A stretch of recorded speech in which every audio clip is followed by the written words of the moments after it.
கல்வி உலகத் தமிழ் மொழி இன நாட்டு உணர்வாளன்.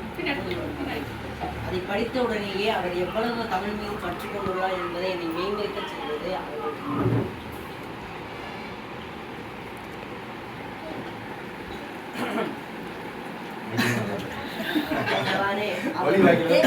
நெஞ்சத்தூரல்கள் அப்படின்னு இது ஒரு சமூக சிந்தனை. அது மட்டும் அதை அப்படிப்பட்ட கவிதையும் தாண்டி அவர் தேச தலைவர்களான தெய்வ புலவர் திருவள்ளுவர், பெருஞ்சித்தனார், பாவேந்தர் பாரதிதாசன் போன்றவர்களை அவர் நெஞ்சத்தூரல்களாக விடுத்து அவருடைய கவிதைகள் என்னை மேம்படுத்த செய்தது என்பதை மிகவும் மொழிவுடன் தெரிவித்துக் கொள்கிறேன். கல்வியில் குறைந்ததும் அன்றே காதலனை செய்து உயர் கலப்பு மனம் புரிந்து பெற்றாய் கண்மணியாய் செல்ல என அவர் எழுதிய அந்த கவிதை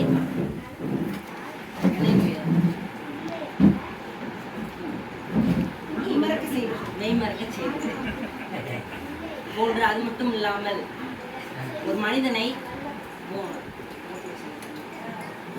ஊக்குவிக்கும்படியாக எழுதிய பல கவிதைகள் என்னையும் ஊக்குவித்தது என்பதே ஆக்கப்பூர்வமான உண்மை. அதில் ஒரு கவிதையாக தமிழை போல சிறந்து விலகு என் மகனே, குரல் அமுதை போல் பறந்து விருந்து இனிமையோடு சின்னவனே என்றும், பனிக்கால பூக்கள் உன் மனக்கோயிலில் நிலையும், இனிப்பான பாக்கள் உன் கைத்துவல் வரையும் என அவர் எழுதிய கவிதை எனக்காகவே எழுதியது போல் இருந்தது போன்று. அவர்கள் குடும்பத்தான தந்தை உடன்பிறவா தமக்கு என அவர்கள் குடும்பத்தாரை பற்றிய பல கவிதைகள் என அவர் எழுதிய கவிதையை படிக்கும்போது என்னையும் ஒரு குடும்பத்தாரையே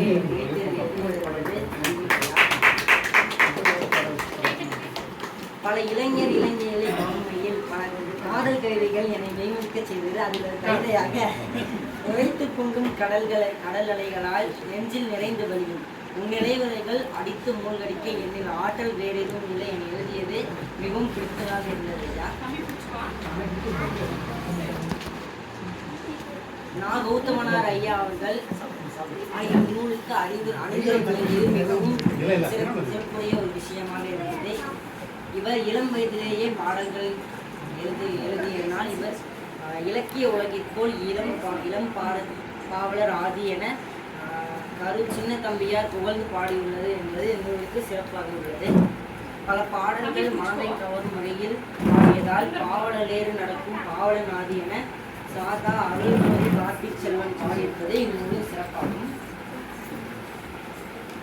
உருவம், உள்ளடக்கம், உணர்ச்சி நிரம்பி வருகின்ற என முனைவர் இந்திரசித்த ஐயா அவர்கள் குறிப்பிட்டுள்ளபடி 28 திரை செல் பாடல்களின் வழியாக இவர் எழுதிய பல கவிதைகள் என்னை மேம்படுத்த செய்து என்பதையும் அதனை முனைவர் இந்திரசித்த ஐயா அவர்களை மேம்படுத்த செய்து என்பதை இந்நூலின் மூலம் நான் அறிந்தேன்.